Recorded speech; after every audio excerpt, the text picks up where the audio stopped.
Iglesia Bautista Hispana de Columbia, en Carolina del Sur, y todos los hermanos y hermanas de otras iglesias que también nos están escuchando. Estamos dando comienzo a nuestro servicio de resurrección y esperamos que todos sean bendecidos. La palabra de Dios nos dice: bendeciré a Jehová que me aconseja. Aún en las noches me enseña mi conciencia. Jehová ha puesto siempre delante de mí, porque está a mi diestra, no seré conmovido. Alegró por tanto mi corazón, y se gozó mi alma. Mi carne también reposará confiadamente, porque no dejarás mi alma en el sepulcro, ni permitirás que tu santo vea corrupción.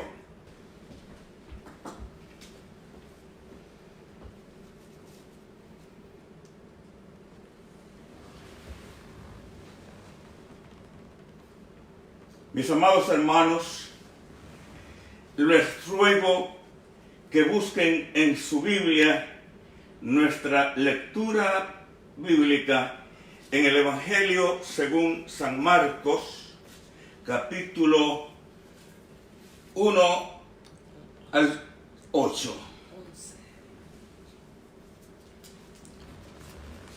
Dice así la palabra de Dios. Dice así la palabra de Dios.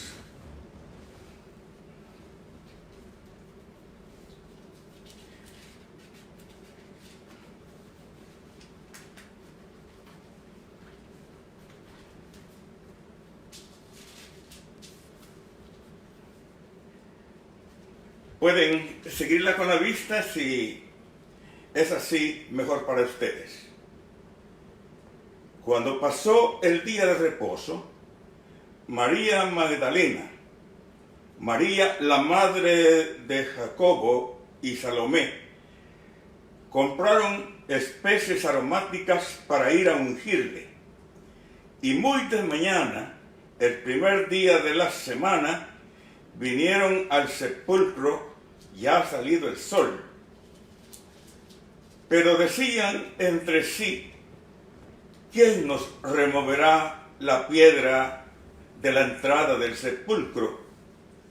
Pero cuando miraron, vieron removida la piedra, que era muy grande. Y cuando entraron en el sepulcro, vieron a un joven sentado al lado derecho, cubierto de una larga ropa blanca, y se espantaron. Mas él les dijo: no temáis, buscáis a Jesús Nazareno, el que fue crucificado, ha resucitado. No está aquí. Mirad el lugar en donde le pusieron. Pero id, decid a sus discípulos y a Pedro que él va delante de vosotros a Galilea. Allí le veréis como él dijo. Y ellas fueron huyendo del sepulcro, porque les había tomado temblor y espanto. Ni decían nada a nadie, porque tenían miedo. Y esta es palabra de Dios. Mis hermanos, este es un pasaje muy primordial para un día como hoy. Para ubicarnos en el tiempo y entender mejor este pasaje, será necesario que también recordemos que este pasaje está narrado por los otros evangelios. Y los evangelios cada uno lo narra según su propia necesidad de lo que quiere que sepan los oidores. O sea, nosotros que hoy estamos leyendo hace tanto tiempo esta palabra. Así, por ejemplo, muchos de nosotros tal vez no sepamos, o quizás sí, que el primer libro de los Evangelios se escribió allá aproximadamente por el año 70. Por lo tanto, Marcos, y fue el Evangelio de Marcos, el primer libro. Pero Marcos no fue testigo presencial de los eventos que él está narrando. Y probablemente él tuvo necesidad de recurrir a otros elementos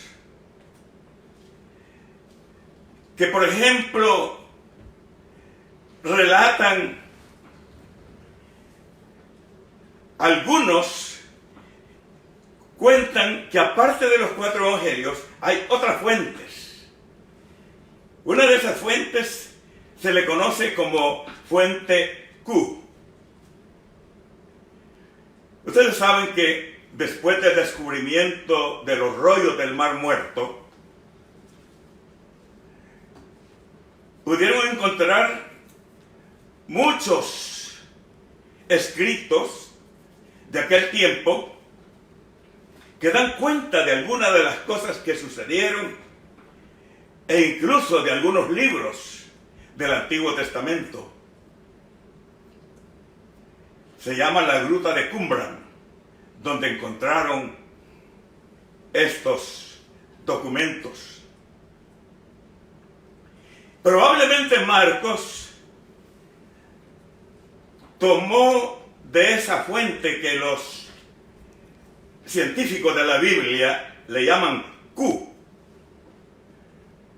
Y por lo tanto, y a su memoria personal de lo que contaban el resto de los discípulos que aún estaban vivos, a los 70 años de haber ocurrido estos eventos. Por lo tanto, era muy difícil esperar que coincidieran perfectamente los evangelios en contar de una manera los eventos. Y así, por ejemplo, uno de los evangelistas dice que no era un ángel, sino que eran 2 varones. Tenía una perspectiva diferente. Tenía un marco referencial diferente. Entonces, los eruditos de las Sagradas Escrituras nos dicen que probablemente los otros libros que se escribieron algunos tomaron de Marcos, porque se escribieron después, lo que pudieron, y algo lo tomaron de esta fuente que llaman fuente Q. De tal manera, mis hermanos, que esto nos hace pensar una vez más en la necesidad de estudiar la Biblia, en la necesidad de ir a ella, en la necesidad de profundizar, en la necesidad de que todos los cristianos debiéramos tener por lo menos una base teológica suficiente para poder entender este fenómeno que, como decíamos la vez pasada, surgió cuando un teólogo alemán escribió su teología y acuñó un término teológico que en alemán se dice Sitz im Leben. Sitz im Leben. No sabemos exactamente el total contenido de esta frase, pero lo seguro es que lo que nos está diciendo, que en el trasfondo de cada texto que leemos, que en el trasfondo de cada evangelio o de cada libro de la Biblia, debiéramos indagar varias cosas. Por ejemplo, ¿qué intención tuvo el escritor al escribirlo? ¿Qué mensaje quería transmitir a sus lectores o a los oyentes después? Y por lo tanto no nos debe extrañar estas disparidades entre los evangelios. No todos narran de la misma manera lo que aquí aconteció. Hay eventos que otros evangelios no los mencionan para nada. Por ejemplo, el capítulo 24 del Evangelio de San Lucas, que se refiere a aquellos dos que caminaban de Jerusalén hacia el pueblo cercano, que quedaba a tal vez unos 2 o más kilómetros de Jerusalén. Algunos dicen que estaba tal vez más lejos. Y entonces ese relato no está en otros evangelios. Y Lucas es quien lo trae de una manera muy clara, contando cómo estos que caminaban a Jericó llevaban una tristeza como la que no se puede acabar, no se puede identificar. Entonces, los que caminaban, el pueblo es a Emaús. Los que caminaban a Emaús iban con una tristeza, porque para ellos la esperanza que ellos alimentaron de un Jesús queriendo ser un jefe de Estado, intentaron hacerlo rey. Probablemente ellos no entendían bien pasajes como el que comentábamos de la entrada triunfal a Jerusalén. Y quizás muchos, sin plena conciencia de lo que decían, gritaban: ¡Hosana al Hijo de David! ¡Sálvanos! Es decir, Hosana quiere decir sálvanos. Y por lo tanto, interpretaban que la muerte de Cristo había truncado su esperanza. En efecto, ese era el sentimiento que existía, no solo en ellos, pero también en los demás israelitas, e incluso había grupos alzados en armas para luchar por la liberación de Israel. Y ellos tenían la esperanza de que el imperio romano sería destrozado. Ellos no cuentan que el general Tito entró más o menos en esa misma época al templo, invadiendo y destruyendo aquel templo, lo cual hizo recordar y nos hace a todos pensar las palabras que Jesús una vez dijo y por qué le acusaban a él de que iba a destruir el templo. Porque él había dicho: destruid este templo y en 3 días lo levantaré. Es decir, el Señor no estaba hablando de ese templo. Pues más adelante, en otros escritos, leemos que el Señor no habita en templos hechos de manos. Y vamos comprendiendo de una manera más natural que el verdadero templo de Dios somos nosotros. Y eso nos llena de gozo, de alegría, porque reconocemos que llevamos en nuestro interior la conciencia de ser fieles al Señor donde quiera vayamos.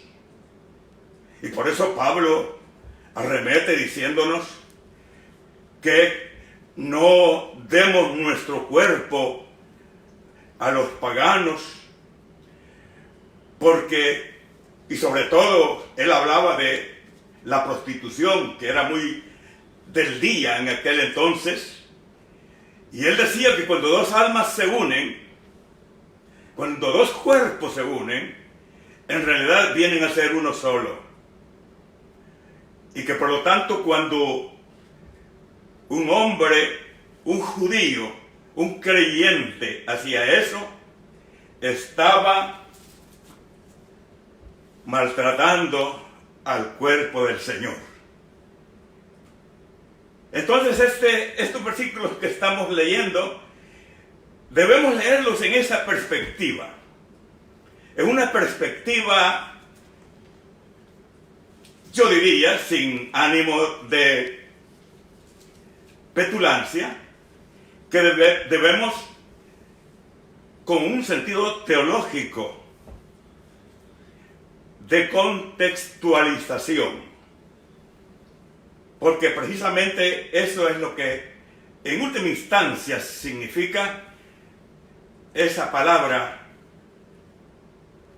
escrita y acuñada por este teólogo español, Sittenleben. Eso significa. Y entonces que tenemos que aprender a releer, sin cambiarle nada al significado que para nosotros es hermoso. No tiene por qué quitarle el valor a las cosas que hemos creído, pero sí tiene el valor de desentrañar, o de aquella palabra que se usa mucho en la Biblia, escudriñar las Escrituras. Porque vosotros creéis que son la palabra de Dios y ellas son las que dan testimonio de mí. Pablo tiene varias intervenciones a lo largo de su vida. Y entonces él destaca varios temas que son de vital importancia. Y así, por ejemplo, desde el capítulo 1 al capítulo 3, Pablo habla de que no debemos menospreciar ni subestimar el tema de la cruz. Al mismo tiempo, en el capítulo 15 de Primera de Corintios, al final del capítulo, trata de que no subestimemos el tema de la resurrección. Por eso cuando leemos este pasaje en el libro de Marcos, tenemos que hacer una gran lectura para poderlo entender, para poder llegar al verdadero sentido. Fíjese que, por ejemplo, en esta lectura no está el incidente cuando María Magdalena alcanza a ver a Jesús, pero no lo reconoce, porque su corazón está destrozado, está deshecho. No reconoce a Jesús. Y por lo tanto, pensando que es el jardinero, le dice: oiga, señor jardinero, ¿me puede decir a dónde llevaron a Jesús y a dónde lo pusieron? Estaba hablando con él y no lo reconocía. O cuando los discípulos que iban camino de Emaús, Jesús va caminando con ellos y tampoco le conocían. Entonces, el tema de hoy se llama ¿quién nos removerá la piedra? Hay varias clases de piedras que hay necesidad de remover. La primera de ellas, y más importante diría yo, es la piedra de la falta de fe que caracterizó a los primeros discípulos. Ellos fueron advertidos no una, sino varias veces que era necesario que todas estas cosas sucedieran como fueron escritas en los profetas. Que era necesario que el Hijo del Hombre fuera crucificado y resucitara al tercer día. Nada de eso recordaron. O sea que aquello no se penetró en sus corazones para seguir a Jesús en el mismo pensamiento. Y mientras Jesús, igual que su Padre, están determinados a salvar a la humanidad, muchos de los discípulos creían que el llamado de Jesús era liberarlos del poder romano, que en esos momentos eran amos y señores de toda aquella provincia. Pero no fue así y se sintieron frustrados. En el pasaje que estamos considerando hoy está ese fenómeno de la piedra de la falta de fe, la piedra de la falta de confianza en el Señor, como nos sucede ahora en tiempos de esta pandemia. Yo había dicho, mis hermanos, que nadie más que el Señor tiene la última palabra sobre cuándo terminará esta pandemia.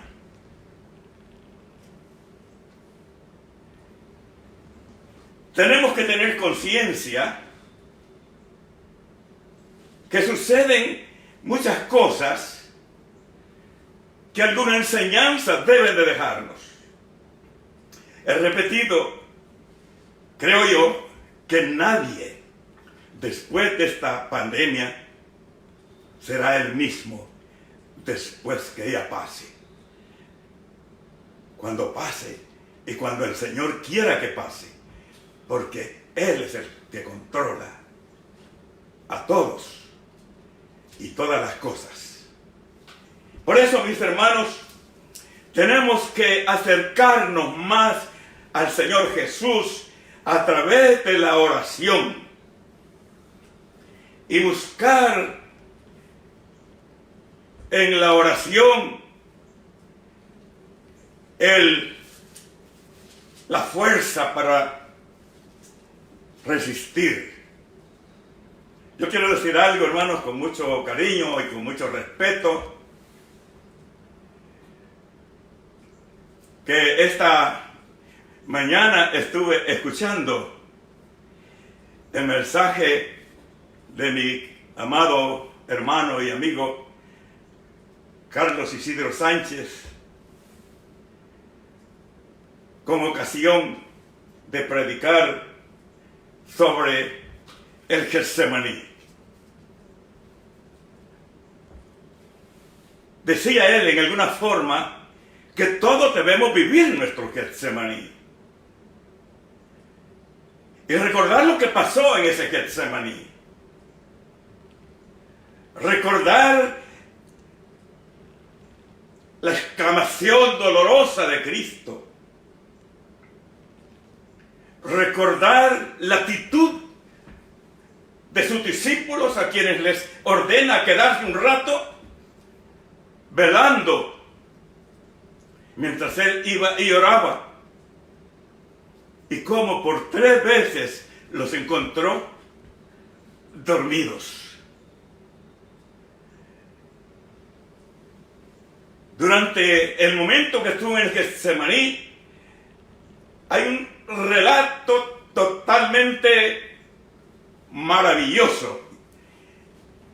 Y yo estoy congratulando al licenciado Carlos Sánchez, al reverendo Carlos Sánchez, por ese mensaje tan profundo que nos hizo pensar. Todos llevamos esa necesidad de querer saber hasta las últimas consecuencias qué es lo que va a pasar. Y tenemos que escuchar lo que pasó allí. Porque en ese Getsemaní se demostró como nunca aquella creencia que todos tenemos de que Jesucristo es verdadero Dios, pero también es un verdadero hombre. Y como en ningún otro momento, como decía nuestro hermano Carlos, Él se mostró con toda su humanidad. Cuando nosotros tenemos temor, sucede que es como una piedra que hay que remover de nosotros. Una piedra que hay que quitar. Pero todos estamos llenos de una incredulidad enorme. Estas mujeres, por ejemplo, mientras iban a ungir el cuerpo del Señor, iban hablando, platicando entre sí y se decían unas a otras. Era muy de mañana, el tercer domingo, el primer domingo de la semana. Y se decían una a la otra, vamos a ungir el cuerpo del Señor, pero ¿quién nos removerá la piedra? Los sepulcros estaban cubiertos con una enorme rueda perpendicular que pesaba mucho. Y estaban soldados cuidando de ella. Aquí la Biblia nos dice que cuando ellas llegaron al sepulcro, la puerta ya estaba abierta. Pero a ellas les faltaba fe para creer lo que ya habían escuchado. Lo que dijo el Salmo que leímos. No dejarás que mi cuerpo se dañe en el sepulcro. No lo dejarás allí. Está hablando claramente el salmista de nuestro Señor Jesucristo. Entonces las mujeres encuentran que el sepulcro ya está abierto y solo encuentran a un varón vestido de largas vestiduras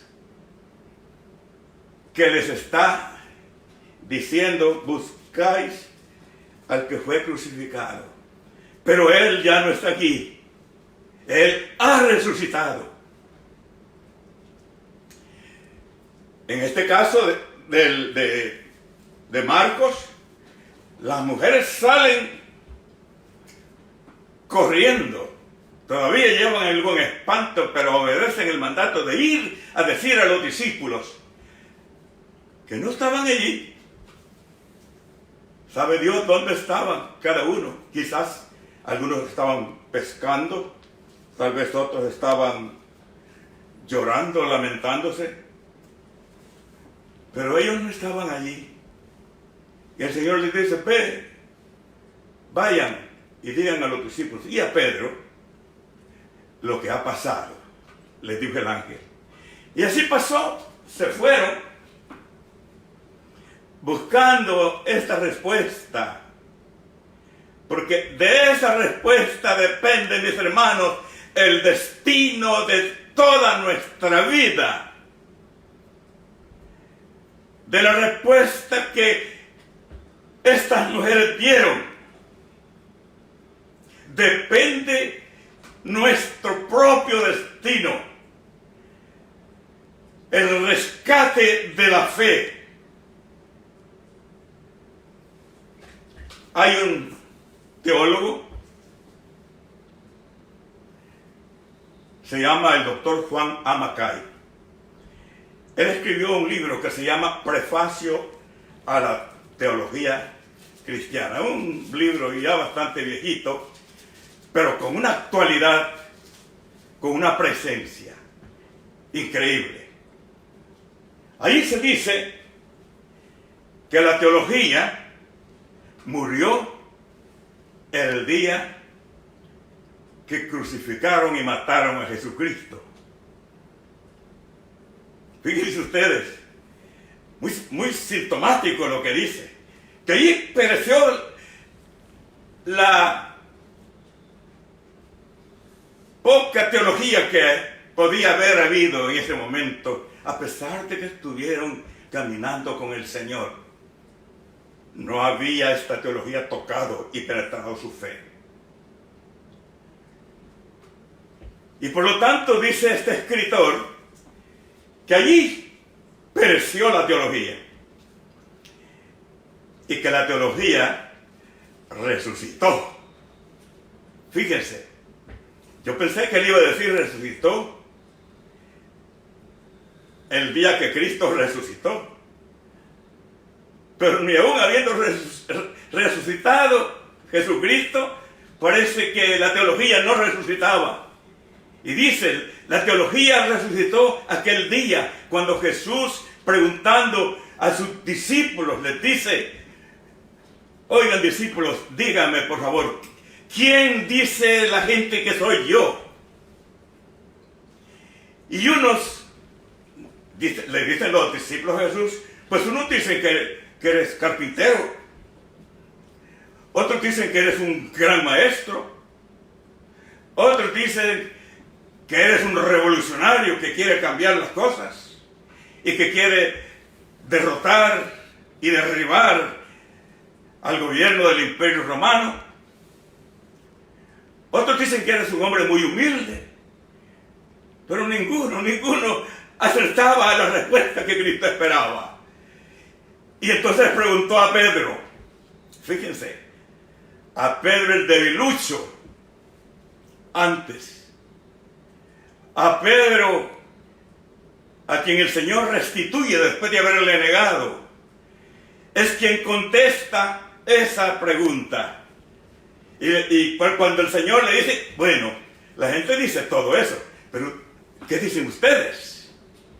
Y Pedro le dijo, tú eres el Cristo, el Hijo del Dios viviente.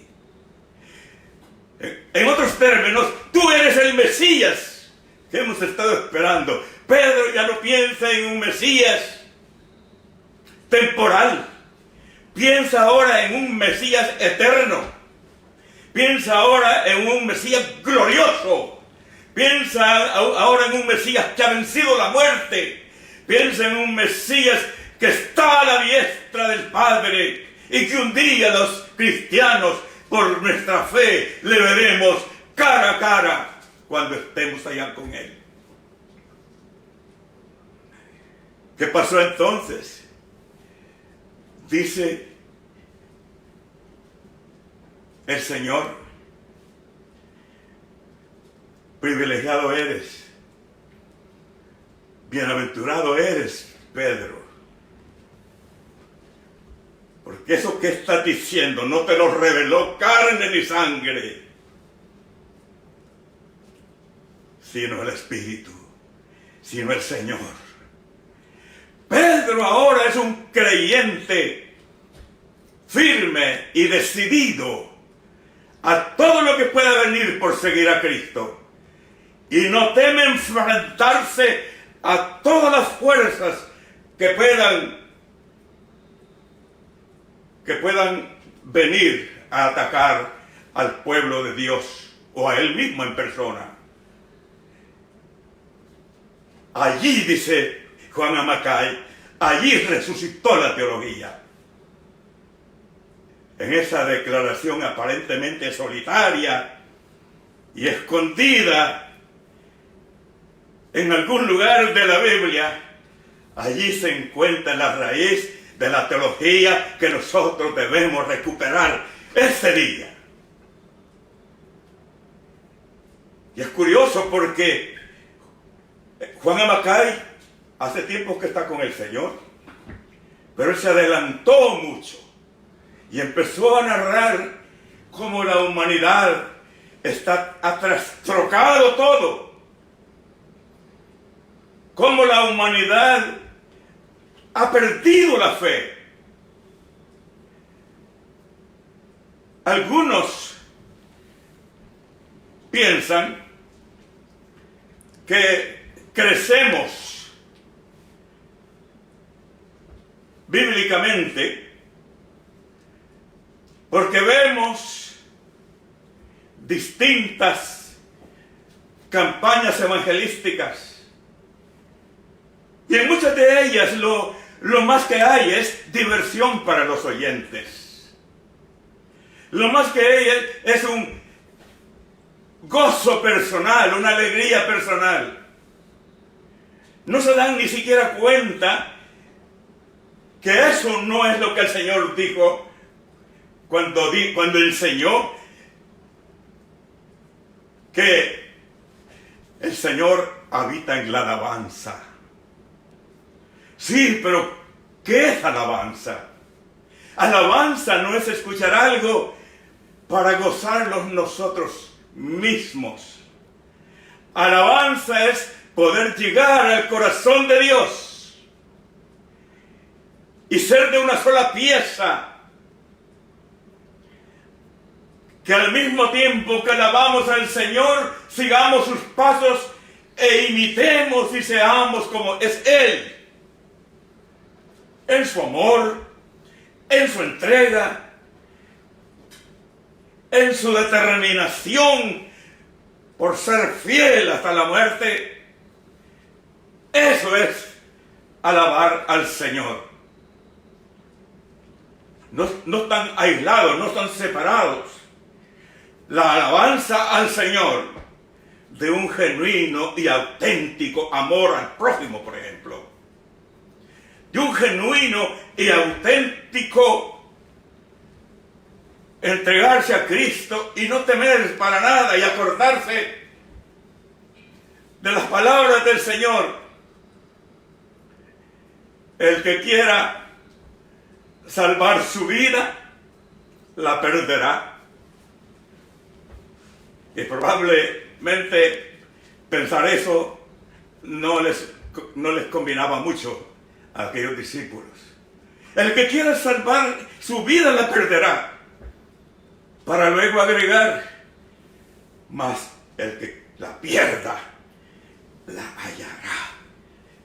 Parecen palabras nada más retóricas, pero es que la única explicación verdadera a esto, y así por ejemplo el obispo Policarpo de Esmirna, muy famoso en la historia de la patrística, en la historia de los padres de la fe, pastor de Esmirna. Antes no se les decía pastores a los dirigentes en la iglesia, era más usual decirles obispos. Y entonces el obispo Policarpo de Esmirna servía al Señor con todas sus fuerzas. Era un hombre servicial, lo quería todo el mundo, lo quería todo el pueblo, la gente humilde. Iba atrás de él porque no había una necesidad que él no cubriera. un verdadero santo. Todos lo recuerdan con cariño. Era un ser especial, un ser que amaba a su pueblo, amaba a su iglesia como nadie probablemente la había amado hasta ese entonces. Pero llegaron a su casa los guardias del Imperio Romano, y los guardias del Imperio Romano le dicen a Policarpo de Esmirna: oye, sabemos lo que estás haciendo. Venimos a advertirte que o declaras que el César es el único Señor. Acuérdense que así era concebido el emperador de Roma. Que digas, que proclames que César es el Señor, y no tú, y no el Señor, no Jesús. Porque toda la proclamación de los evangélicos en toda la vida, y todos confiesen que Jesucristo es el Señor para gloria de Dios Padre, nos dice Filipenses. Pero sucede que Policarpo tenía una fe verdaderamente enorme, grande, y él pensó, dice, yo traicionar a mi Cristo que me ha dado tanto, no propiamente en bienes materiales. Él quería decir, porque la vida no consiste en los bienes que uno posee, sino en la fe que uno tiene. Yo, dice, traicionar a mi Cristo, jamás. Volvieron otra vez a preguntarle, y como él insistía en ser fiel a Cristo y no reconocer al César como Señor, ellos lo llevaron preso. Prepararon una hoguera para quemarlo. Y el obispo de Esmirna, atado ya a la cruz, antes de prenderle fuego a la leña, a la hoguera, le preguntan, ¿tienes tiempo todavía? Di a gran voz que César es el Señor. Y él dice, ¿cómo puedo yo traicionar a mi querido Jesús? Como no lograron sacarle lo que querían, le han prendido fuego, lo han matado, como hacen todos los esbirros con los que son fieles a la verdad. Y fíjense ustedes, hermanos,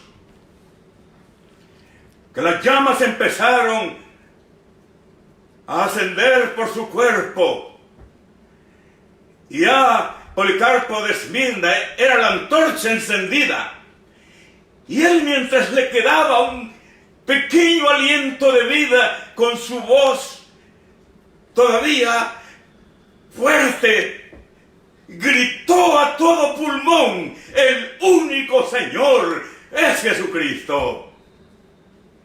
Y así terminó la vida terrena de aquel pastor.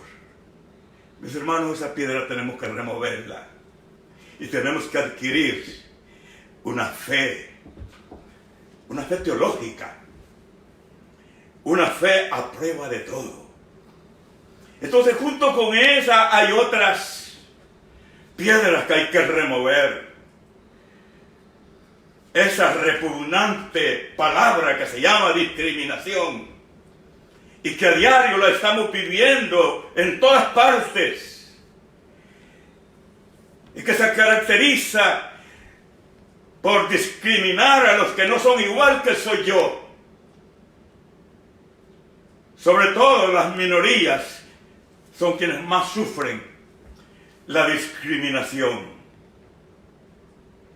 Y esa discriminación es probablemente una piedra que tenemos que aprender durante esta pandemia y pedir al Señor, porque no somos nosotros, pedir al Señor que también derribe esa piedra y podamos amarnos los unos a los otros como Dios nos ha amado. Yo estoy seguro que mucha gente está hoy orando y espero que todos hemos aprendido que la palabra de Dios está viva todavía. Y habrá otras piedras, usted sabrá, mi querido hermano, que no podemos solo remover, que tenemos que pedir al Señor que las remueva para que nuestra vida sea una vida auténticamente real, para que nuestra vida sea auténticamente un testimonio de nuestro discipulado y de nuestro amor a Jesucristo y a la humanidad. En nuestra iglesia como lema nosotros tenemos: amamos a Jesucristo amando a la humanidad con amor, compasión, esperanza y fe. Solo amando a otros. Por algo el Señor dijo que la ley no tiene que ser esa carga. Y apóstol Pablo dice, hemos sido librados de esa carga por la muerte de Cristo y por la cruz de Cristo. Dice el Señor entonces que esa carga que nosotros podamos llevar, le pidamos al Señor que la renueva y acabe la discriminación más terrible. Déjenme contarles esto. En Washington hay un monumento que se llama el Museo de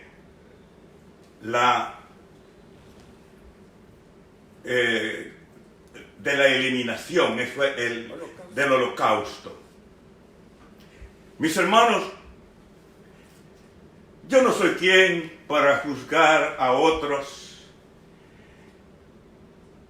pero quiero ser honesto y honrado.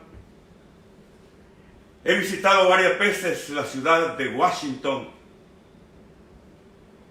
y yo no puedo visitar otra vez ese lugar. El estar mirando como si hubiese sucedido hoy en ese terrible holocausto de que fue víctima el pueblo judío.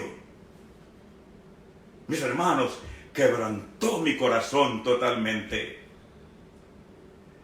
Me quedé un buen rato, como dicen algunos, en shock. ¿Cómo es posible que el odio racial pueda llegar a tanta maldad? Salí de aquel lugar y no quiero volver a ir. Aquel dolor es profundo, aquel dolor es triste. Ojalá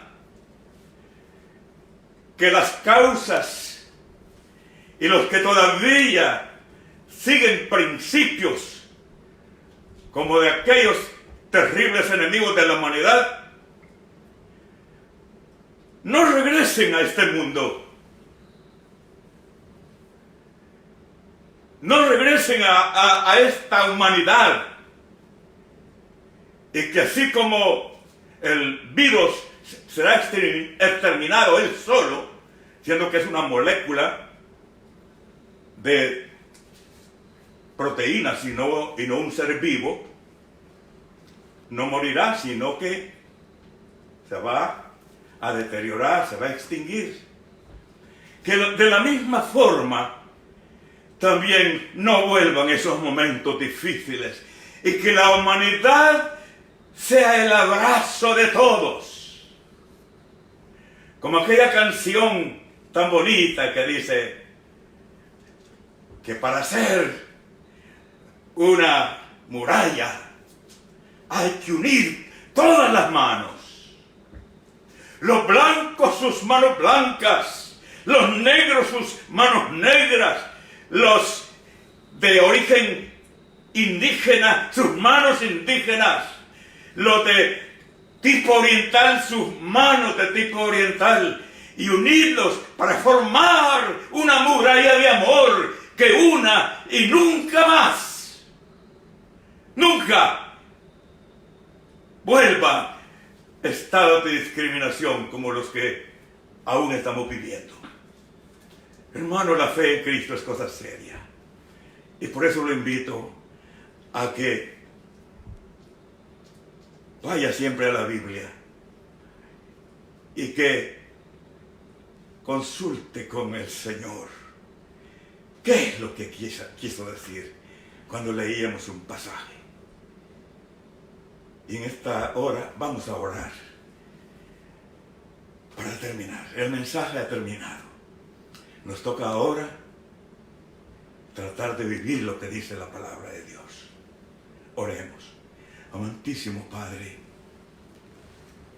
gracias porque nos has enseñado que tú eres amor y que todas esas colosales piedras que llevamos muchas veces por años, solos no podremos quitarlas. Necesitamos que tú las remuevas. Remuévelas como cuando se remueven los cálculos en los riñones, que no sigan causando daño ni a nosotros, ni a nuestra familia, ni a nadie. Señor, remueve todas las rocas y las piedras que nos impiden ver tu gloria a través de la fe. Ayúdanos para serte fieles en todo momento. Gracias por seres humanos como Policarpo de Esmirna. Ayudas a nosotros a tener ese mismo valor cuando seamos llamados a ser fieles a ti. Cueste lo que cueste, pase lo que pase, nadie nos puede separar del amor de Cristo. A ti sea la gloria, ahora y siempre. Amén. Hermanos, así hemos concluido nuestra oración y nuestro servicio de resurrección. Tengo la confianza de que el Señor ha hablado a su corazón, amado hermano. Y si alguno no lo ha recibido todavía, para dejarse guiar, dejarse discipular por el Señor, yo le ruego que lo haga ahora mismo, allí como testimonio con los que usted se encuentra en esta hora. Y busque al Señor, búsquelo hoy. Él te ama y nosotros también. Que el amor de Dios, la comunión del Espíritu Santo y el amor de Jesucristo sea con todos vosotros y con todo su pueblo, ahora y por los siglos y los siglos. Amén. Mis hermanos, la celebración ha terminado. El servicio ahora comienza. Que Dios les bendiga.